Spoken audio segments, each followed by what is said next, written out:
Welcome back. Now in this video, we want to talk about the affiliate tools you're going to give those who are going to be promoting your product to help make sales on your behalf. Now you're going to have the opportunity, as you can see here, to create different emails for your affiliates to be able to use.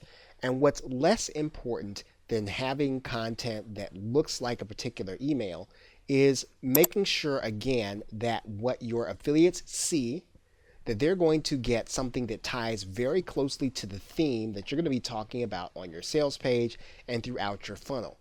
If you do a good job of tying to the basic problem that's being solved in all of your swipe emails that you give to your affiliates, you're likely going to see more sales to occur in the funnel.